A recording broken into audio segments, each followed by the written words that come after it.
एक गांव में एक सुरेश नाम का एक गरीब किसान रहता था। वह गरीब इसलिए था, उसे कहीं नौकरी ही नहीं मिलती थी। एक दिन वह अपनी गरीबी से परेशान होकर इस बात से उसकी बहू भी खुश नहीं थी। क्या बात है जी, क्या सोच रहे हैं आप? सोच रहा हूँ अगर आज मैं पढ़ा लिखा होता तो आज मेरी नौकरी लग जाती और हम भी खुशी खुशी रहते, इस गरीबी के चक्कर में नहीं मरते। अरे, आप ऐसे परेशान मत होइए, हम कोई ना कोई रास्ता ढूंढ ही लेंगे। तुम सही कह रही हो, पता नहीं भगवान हमसे इतना क्यों नाराज है।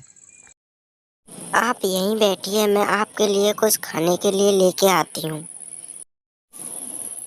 अगले दिन सुबह को राजू की पत्नी अपने घर में सफाई कर रही होती है। तभी राजू वहाँ आ जाता है और राजू को देखते ही सफाई करना बंद कर देती है। तभी राजू उसके पास आ जाता है और कहता है, सुनो, मैं बाहर जा रहा हूँ कोई काम देखने के लिए।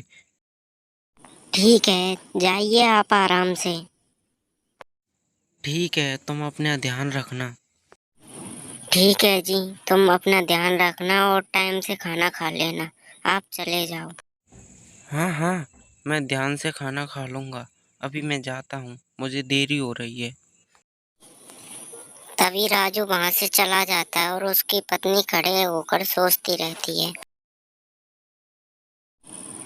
हे माता रानी, आज मेरे पति को कोई ना कोई काम दिलाकर जरूर भेजना और हमारी मदद भी करना। वहाँ राजू को रास्ते में एक आदमी मिलता है और वो इस आदमी के पास जाता है। अरे राजू भाई, क्या बात है? तुम बहुत परेशान लग रही हो। क्या बताएं भैया, परेशान तो हम बहुत हैं। अरे, ऐसी क्या परेशानी है जो तुम इतने परेशान हो? जरा हमें भी तो बताओ, किस बात के लिए परेशान हो? अरे भैया, तुम तो जानते हो हमारे पास कोई नौकरी नहीं है। अरे बस बस, मैं समझ गया तुम किस चीज के लिए परेशान हो। हाँ भैया। मैं तुम्हें एक भैंस दे देता हूँ, तुम उसका दूध बेच दिया करो और उससे अपना घर का खर्चा चला लिया करो।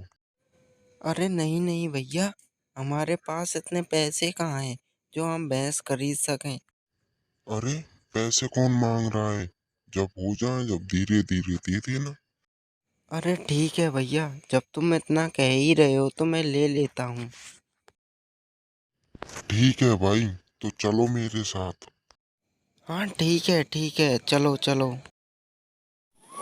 फिर राजू भैंस ले आता है और भैंस को आते ही उसकी पत्नी बाहर आ जाती है और राजू से बोलती है,